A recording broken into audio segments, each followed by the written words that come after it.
Hello and welcome to the Deadhead Cannabis Show, everybody.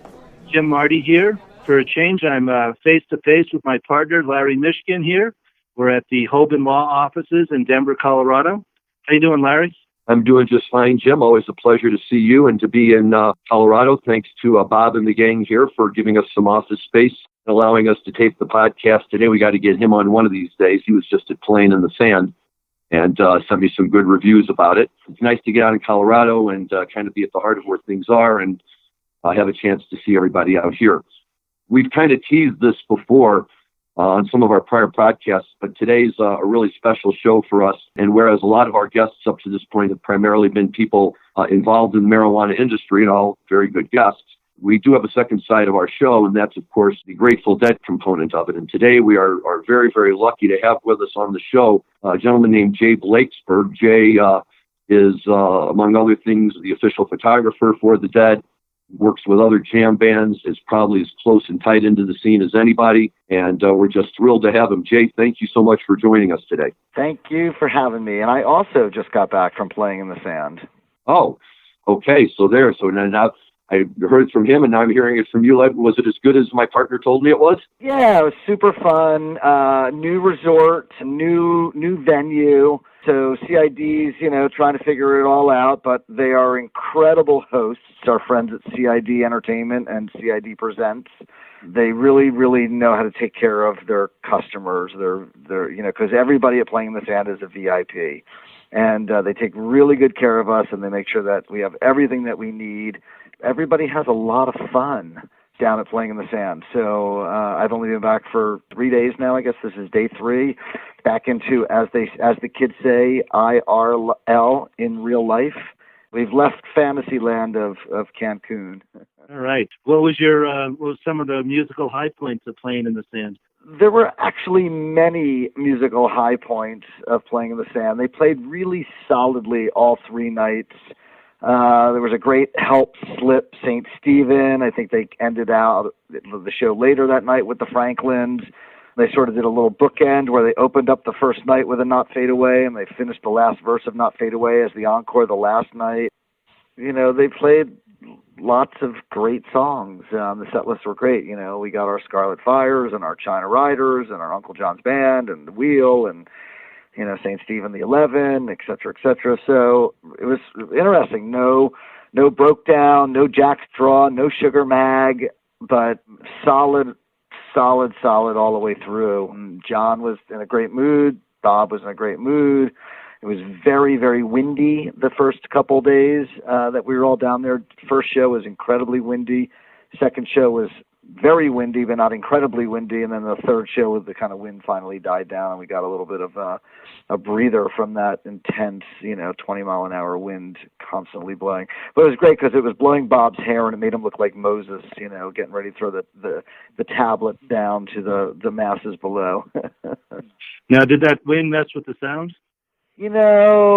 I did hear from people out there that it did depend on if you were closer to the ocean, it messed with it a little bit more than if you were in closer to the dunes. But most of my sound experience is just coming right off of everything on the stage, so I hear it differently than most people. So I can't speak to that firsthand that it was swirling around, but I actually did talk to the sound man a little bit about that, and I think he told me that yes, it does swirl a little bit, but it's a pretty powerful system, and it kind of tries to cut through it and make it all work. So let's turn the clock back a minute here, because one of the things that Jim and I always like to explore with people is what got them into the Dead, when did they first get into the Dead? And I know from having spoken with you previously that you made your way into the Dead world through a show that has a pretty special place for a lot of Deadheads out there, and that was the Englishtown show in 1977. That is correct. You typically get turned on to music at that age. I was 15, by an older brother or sister, a neighbor, a friend who might be a year or two older, and you sort of gravitate towards, what they're listening to. But I also truly believe that most Deadheads and jam band fans are kind of born with this little strand of psychedelic DNA that sort of predisposed us to wanting to have that kind of experience musically and culturally and with other like-minded weirdos. And also in the 1970s when we were teenagers, I mean, we pretty much lived for sex, drugs, and rock and roll, and the Grateful Dead scene sort of fit the bill. So it was a good thing to look forward to that experience. And you pretty much had your drugs, and the rock and roll was in front of you if you bought a $7 ticket, and you hoped and prayed that you had to get some sex. But but that's. It was a pretty simple mentality. We didn't have the internet to teach us how to live our lives back then. We had to figure it out on our own. But yes, I had an older sister, and I was 15 and she was 17, and she took me to Englishtown, and it was the first Grateful Dead concert for many, many East Coast Deadheads, or, Northeast Deadheads, and 100,000 plus people and 105 degrees, and contained now as a Dick's Picks. I believe it's number 15. Is that correct? And truly, truly, truly one of the most epic shows. I mean, there were so many great moments in '77, and this is obviously later than the highlight of the May '77 year. But back in October. So one of the reasons we're on this podcast right now is because also I have a new book that just came out in the fall called Jerry Garcia's Secret Space of Dreams. And when I was in New York in the fall, doing some promo for that with Sirius XM, they let me do like a little Jay Blakesberg guest DJ, and I told stories about specific shows and photos that were in the book, and then played music. And I said to them, can I close out my show with the He's Gone, Not Fade Away from Englishtown? And the audio tech for the Grateful Dead channel, a great guy named Andrew Brass, pulled it up in their system and looked at it and said, it's 40 minutes long. And I said, I do know it's 40 minutes long. And it's truly a legendary He's Gone, Not Fade Away. And the jam in between those two songs is just next level. Goosebumps, hair raised on the back of your neck. Gotta just groove to that. It's just truly, truly remarkable. So yeah, Englishtown, boom, done. 15, life-changing. Did you take pictures at that show? No, I did not. I think there was an Instamatic somewhere in our camp, because there's a picture of me sleeping on the ground during the day in the 100-degree heat with a bong on my chest. The only known photo of me at Englishtown. So, yes, more on Englishtown. Certainly I've listened to that show many times, and 77 is a standout year for the Grateful Dead, and a lot of people say it's one of Jerry's best years, if not his best year. But some of the things that you hear about Englishtown was that it just jammed up the roads for miles around. They were not set up for 100,000 people. They weren't even set up for half that amount. And so people had to walk for miles and miles to get to the show. Can you fill us in with some of your first experience? Well, I mean, I was 15, and that would be, 4 score or, 2 score, I guess, as a score 20 years. I know we parked. I know we walked. I know there were people selling parking spots in their driveways. I know it was hot. I know that probably every single ounce of beer in the convenience stores in that town were sold out. I know we got in early. I know we got a spot that was not too close, but not too far. I think we were, before any of the delay towers, and so maybe 100 feet back or something. I didn't really know a lot of the Grateful Dead repertoire at that point. I mean, I certainly knew when Truckin' was going on that that was a hit song, the new hit song by the band the Grateful Dead, Truckin' off the record American Beauty. But it was also a live radio broadcast on WNEW, which was the big New York station at the time. So that tape, that soundboard tape, circulated for many years before it became a Dick's Pick. But the one thing about it is that they cut the broadcast before the encore, which was Terrapin. So nobody really heard the encore. I mean, if you were a taper and had an audience version of it, but the soundboard tape off the radio, and back in those days, everybody would tape live concerts off the radio because that stuff was rare, right? And so I had that tape, and I wore it out over and over, and would get new copies. And I feel like I had like a master copy that I never played. And then when the other one wore out, I'd go back to that one and make another copy, and just kind of did that for a couple of decades until it finally showed up. Yeah, and just one of those moments. Let's talk about your new book. This is not your first book, I believe. What number is this? Jerry Garcia, Secret Space of Dreams is technically my 15th coffee table book. Wow. Of my music photography. I've done books on the Grateful Dead, and I've done books on the band Primus, and the Flaming Lips, and the Mother Hips, and did a book for a guitar manufacturer, and I've done multiple books for the Lock and Music Festival. And those books are compilation books, you know, the Lock and books, there's 3 of them for the first 6 years. But, you know, 80% of the photos in each one of those books are mine, so I'll consider them my books. So yeah, I've done a number of books on a number of different artists and compilations. I did a book called Jam. I did a book called Guitars That Jam. I did a book called Hippie Chick. I did a book called Eyes of the World.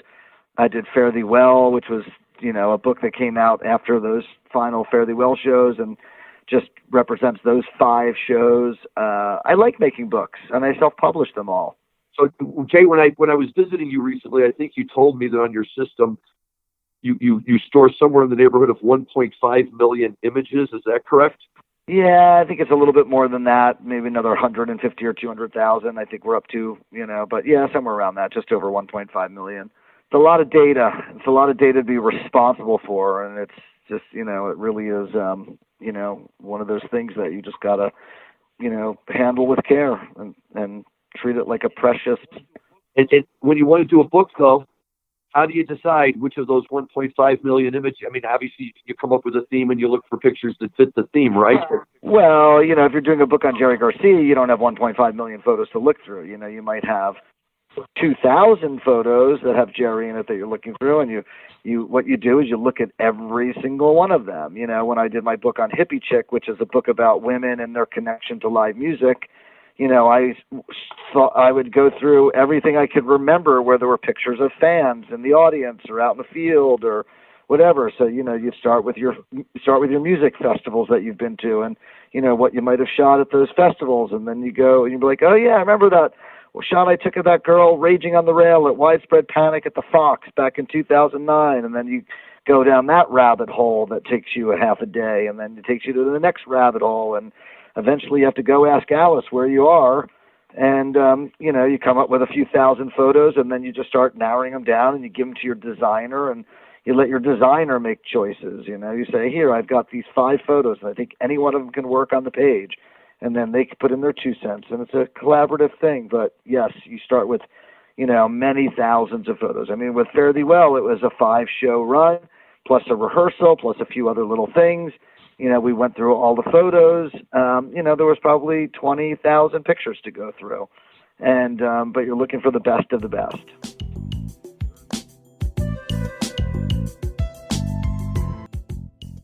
So a question on how you were able to make such a long and successful career out of this.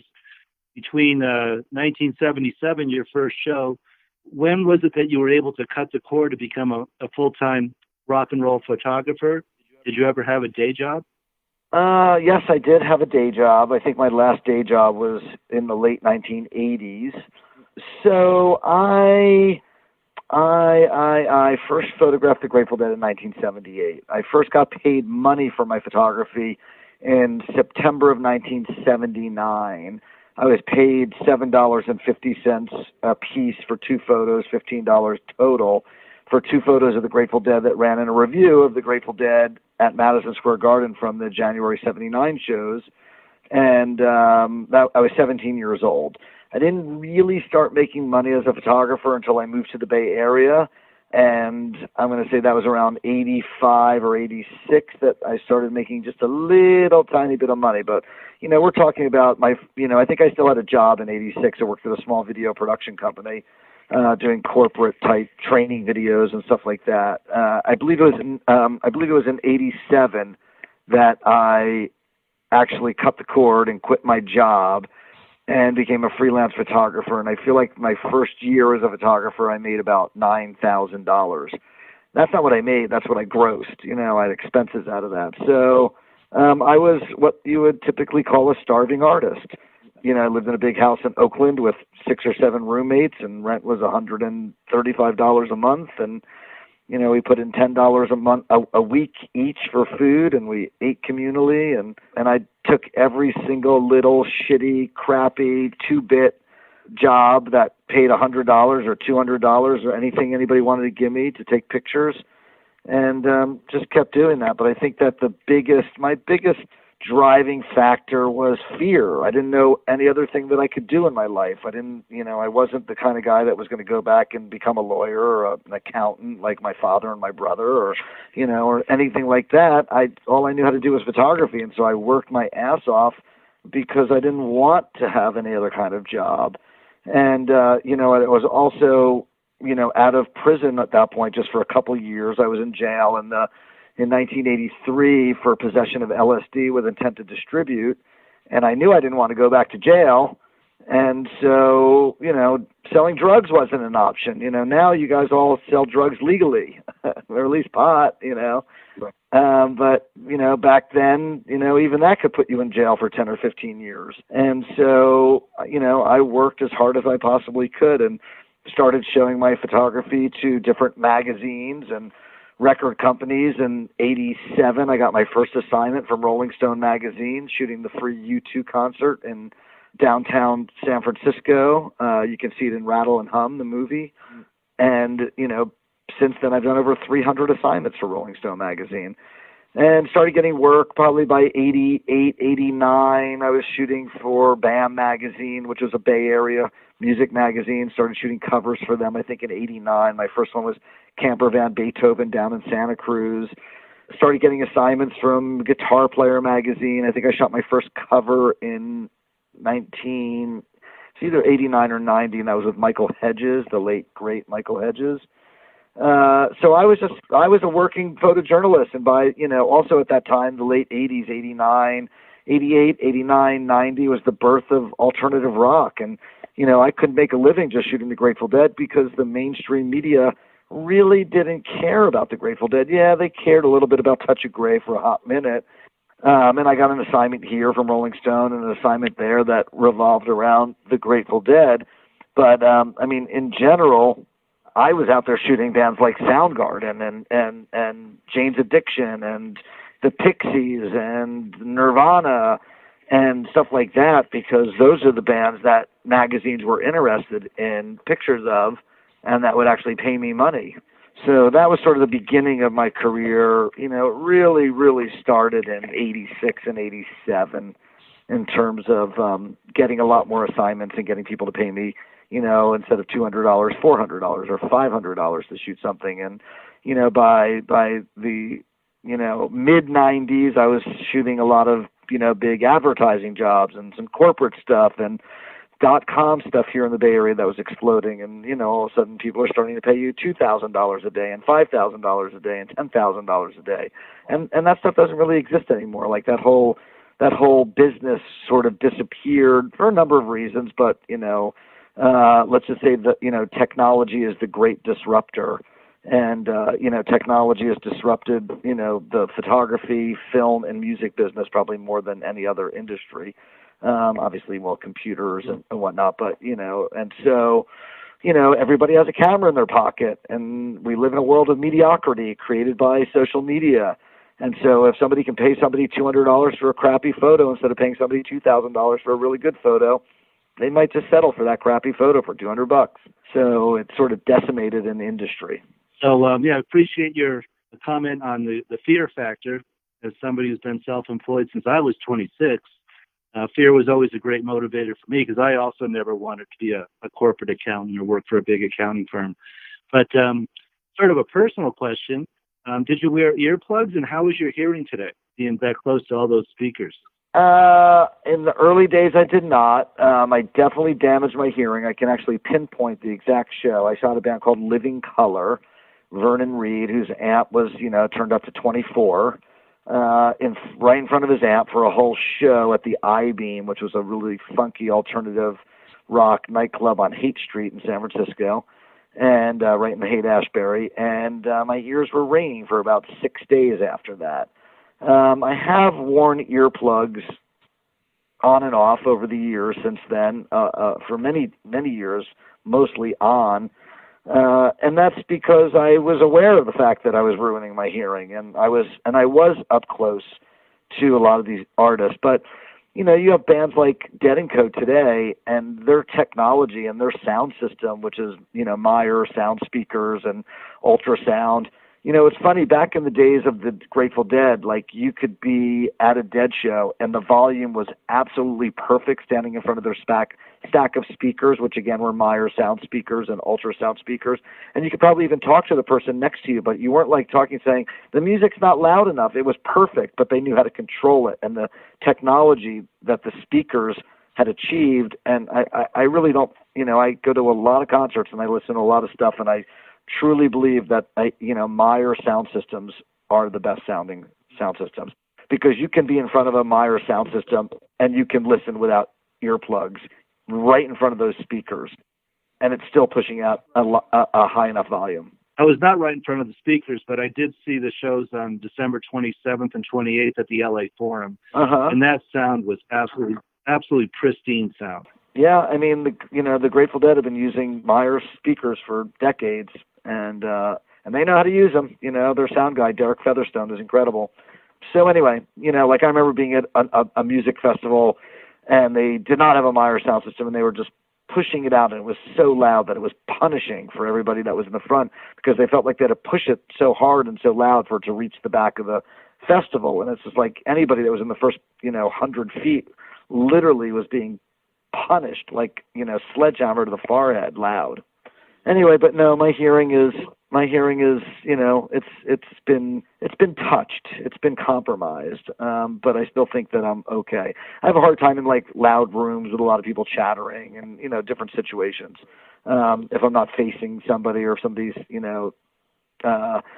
like standing in front of me and we're walking and they're talking facing forward, I might not be able to hear them, things like that. Hey, Jay, what opened the door for you to really get into the role that you now currently have with the Dead? When did that happen, where you kind of joined the family, as it were?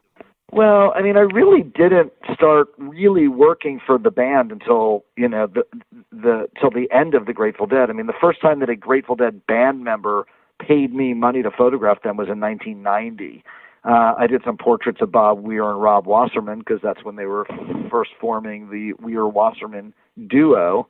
And so I was working with Rob Wasserman, who was making a couple of different records. I think he was working on trios at the time. And when Weir said, let's start this little acoustic duo thing, Bob and Rob, Wasserman's manager said, hey, Jay Blakesberg can do the publicity photos. And they were like, sure. And so right after that, then Bob needed a photo for a children's book that he wrote with his sister. He needed an author photo. I did that. He did a second children's book with his sister. I did an author photo for that. So I just started doing a lot of stuff with Bob, and then eventually I connected with Mickey's people, and Mickey was working on a Planet Drum type thing with Baba Olatunji and Zakir and Giovanni Hidalgo and Armando Peraza, and so Mickey hired me for that. But it really wasn't until post-Jerry that I got hired by the guys in Fish, when they were doing a run with Phil at the Warfield, when it was Phil and Friends with Trey and Paige. Oh, right. And that's when I really met Phil and became friends with Phil and started doing all this work with Phil, and then I was doing all this work with Bob, and then, they did the other ones and they needed a publicity photo and they called me. Was that when Phil first came back after his surgery? I don't remember if it was. It was in April of '99. I don't actually remember if that was right after that or what the timeline on versus his liver transplant. But anyway, yeah. So and then when the core four guys, Bob, Billy, Mickey, Bobby, Phil would get together, Grateful Dead Productions would hire me because I was a professional photographer. And a lot of people that came and went through that camp, maybe they said they were professional photographers and maybe they had a real camera, but they didn't know how to do studio lighting. They didn't do studio portraiture. I mean, the guy that did that for the Grateful Dead for the longest time was Herbie Green.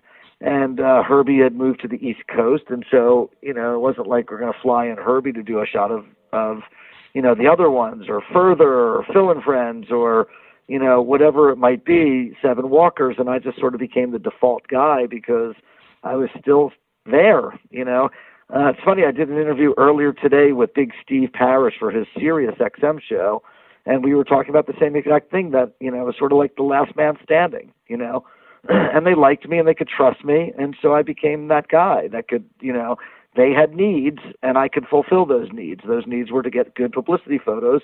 And I was able to take those good publicity photos, and I was trusted by them, and they knew me and they liked me, and, they knew they could have me around, and I wouldn't go bad on them, and could get the job done and be creative. And so that's sort of how I fell into that role post Jerry. Very, very interesting. And you talk about that skill set of lighting and studio portraits. Were you self-taught, or did someone teach you that? Did you go to school for it? I am self-taught. Yes. When I first started shooting back in the 80s, at first I was mostly just a live concert photographer, like a lot of people still are today. It's actually interesting, with the advent of the digital camera, everybody just is like, yeah, I just, shoot with a flash on my camera. Nobody takes the time to really learn, or at least a lot of concert photographers. But when I would open up a magazine like Rolling Stone magazine, a band would be on the cover. It'd be a portrait. You'd open up to the story, and there'd be another portrait of the band. That would be the lead photo. And then you flip the page, and then there'd be like one small live shot of the band, right? And those live shots from Rolling Stone or whatever magazine it was paid maybe $150 or $200, whereas a cover shoot might pay $1,500, $2,500, $3,500. And I was like, okay, so if I'm going to actually make a living, I need to learn how to shoot cover photos. And if I'm going to shoot cover photos, I actually need to learn how to do studio lighting. So I went out and bought a really small little off-camera flash strobe on a light stand.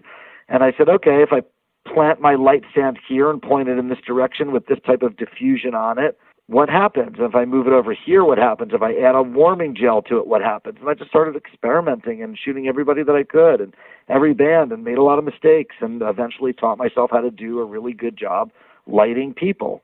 And it's all about shadow and highlights and drama, right, to bring out the essence of, the person sitting in front of you, as opposed to just like a flatly lit, boring photograph of somebody just sitting there. And so, yes, I am self-taught. Absolutely fascinating and so insightful. And we want to be respectful of your time. So as we sort of come to the end of this time slot, I'd like to open it up a little bit, because this is the Deadhead Cannabis Show. What about your relationship with marijuana? For me, it just feels so good today that I can travel and not be worried about being arrested. If I'm flying from one state where it's legal to another, I'm comfortable flying with it, a little marijuana with me. What is your relationship then, or do you still enjoy it? The last time I smoked marijuana was in 1981, so that would be 39 years ago. No, I accidentally ate some chocolate chip cookies backstage at a show, not a Dead show, but something else, and got really messed up.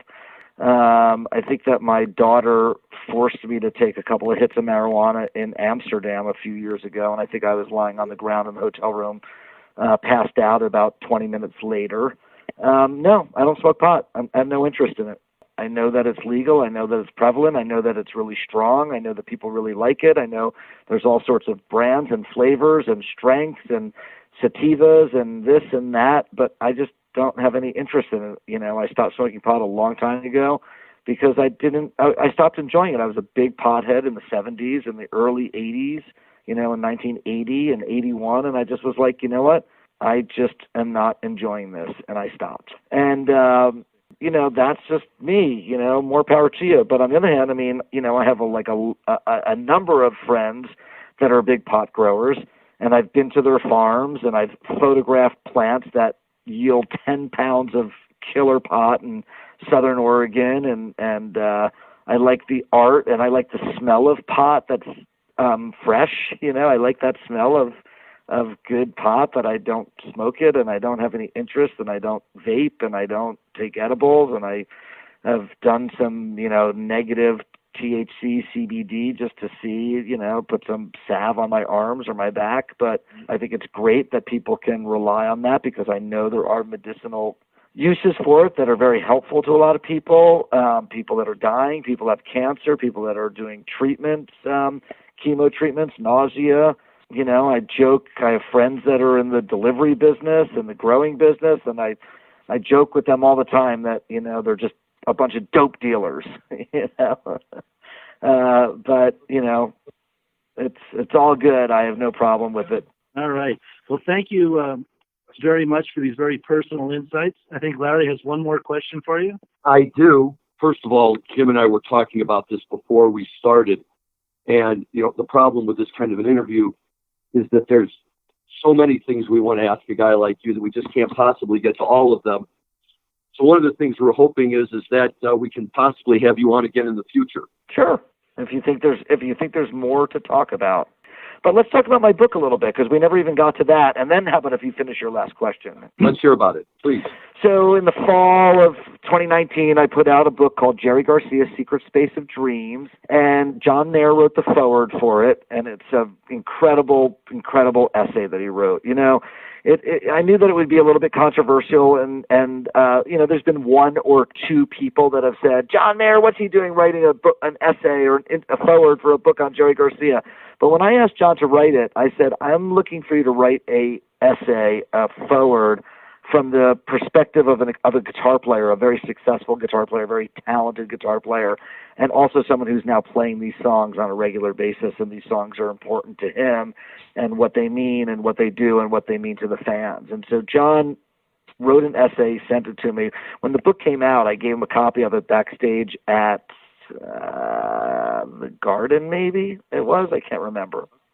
Halloween.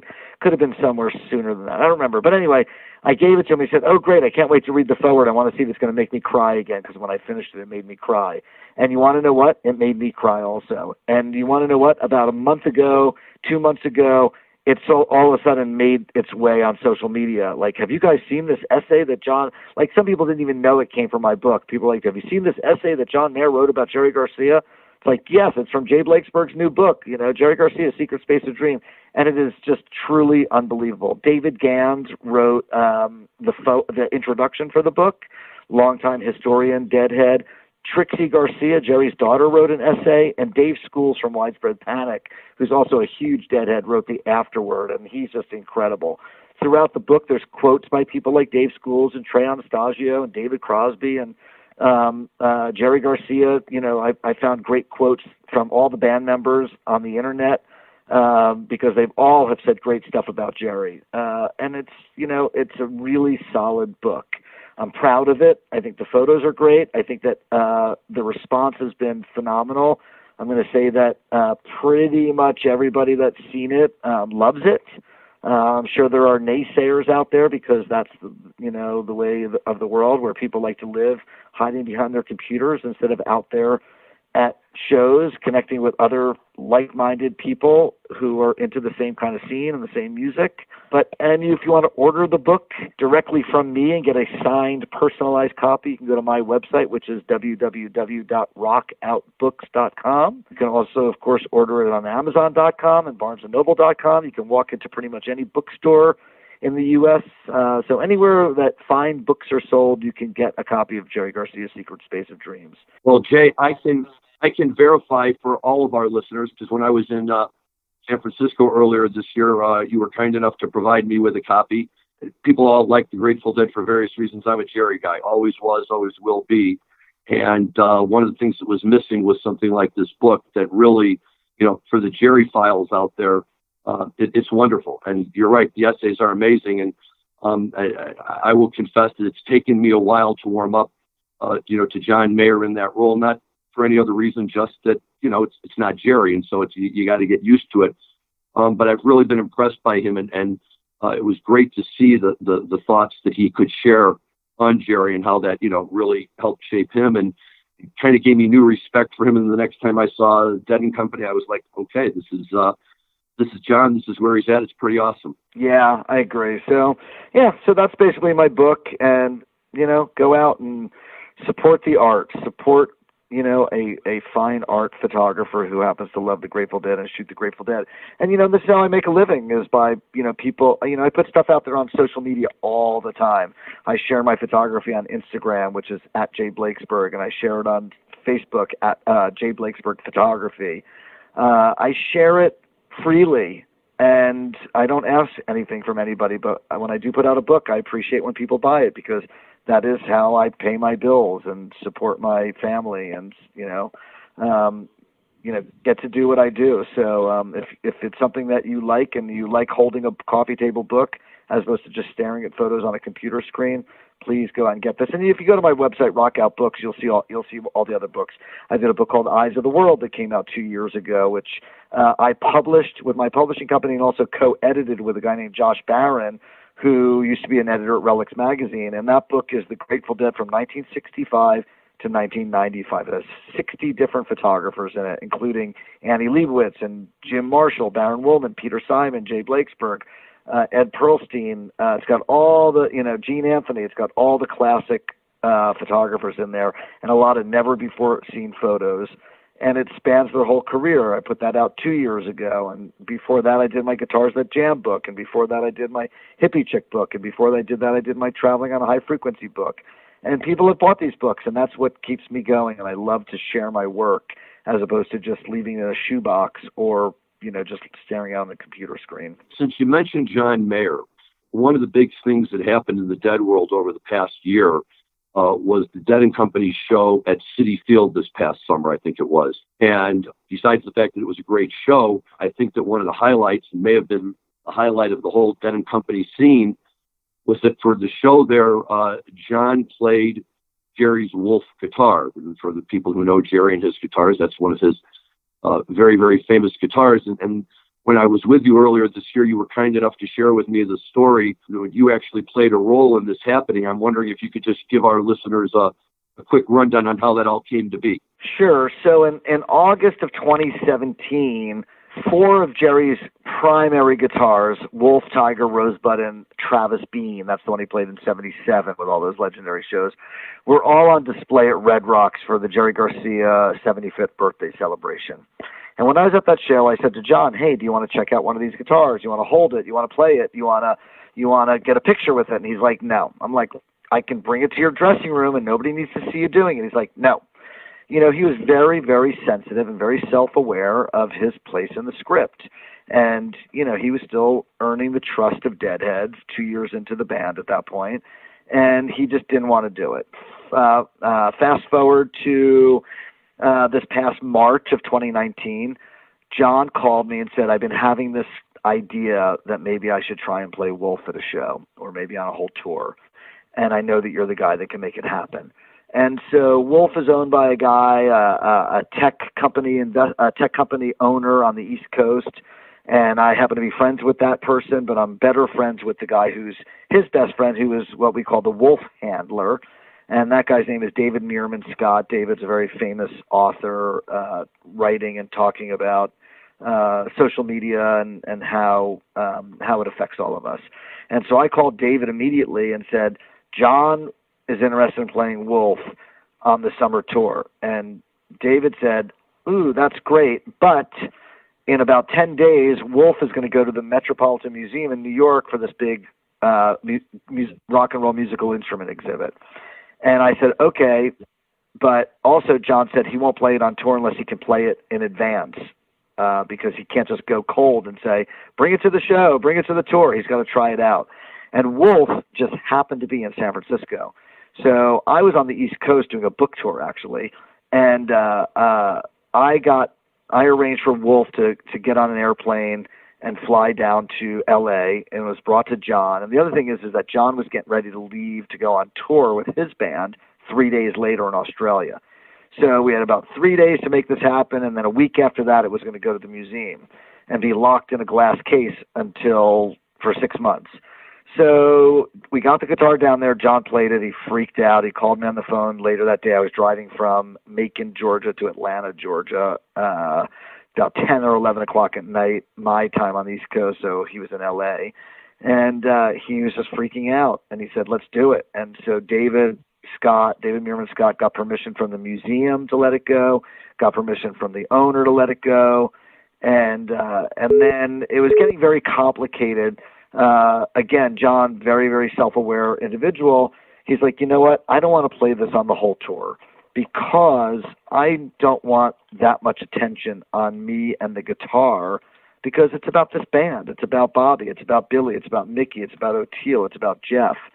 So I would like to just play this guitar just in New York City at Citi Field, because then they could just go get the guitar at the museum the day of, bring it over, we'll change the strings, I can play it, and the next day it's back at the museum, and then we don't have to worry about, private security in an armored truck for the next, 3 months while we're on tour, or whatever it was, 2 months.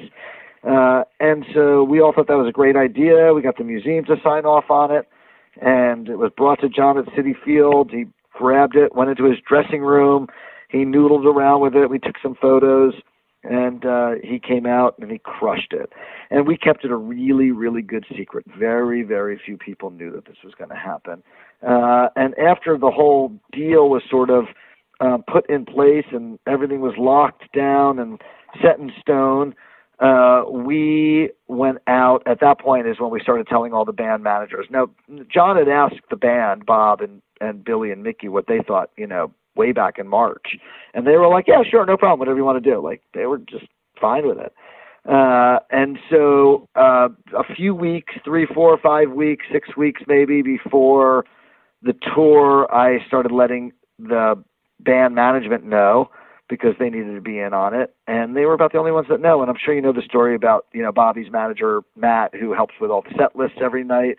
And I wanted him to know because I wanted him to write, specific songs into that set list. And my only suggestion was Morning Dew. And he's like, oh, yeah, I'm already on that. Without a doubt, that's going to happen. Because he wanted to hear John Mayer on Wolf guitar play Morning Dew also, just like I did and just like I knew everybody else would. And so he put that on the set list, and that's how the show ended, and John just absolutely crushed it. And I have the photo of those peak moments at the very, very end of the song, and I think that everybody was pretty damn excited by the whole thing, including John and including the fans. And that was it. That was John Mayer playing Wolf at Citi Field with Dead & Co. on June 23rd, 2019. And I've, of course, heard that and seen videos of it, but how did it sound up close? Amazing.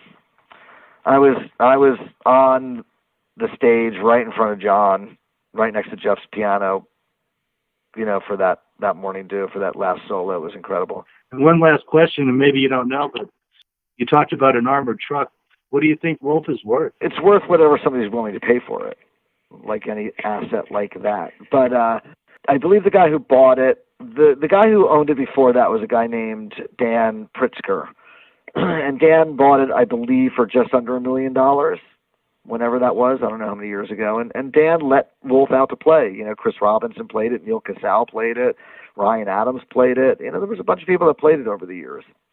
And then he decided to sell it and donate 100% of the proceeds. He didn't even get his investment back. He donated the 100% of the proceeds to the Southern Poverty Law Center. I don't know if you know that. And so they put it up for auction, and I believe it sold for $1.4 million. And with all the fees and everything and percentages and auction house stuff and so on and so forth, I believe it came out to 1.7 or 1.8, somewhere in that range. I'm not exactly positive. If it went up for auction tomorrow, would it sell for that much money again? I think so. Would it sell for more? Maybe. Hard to say. But, that's what it sold for, and so what's it worth? I don't know. $1.7 million, I guess. Well, once again, thank you for your generous time with us this afternoon, this evening here in Denver. And I think we'll go ahead and sign off. Yeah, Jay, thank you so much. We may reach out to you again some point in the future, because I've got a list here of about 20 other questions I want to ask you, and you've been more than generous with your time today.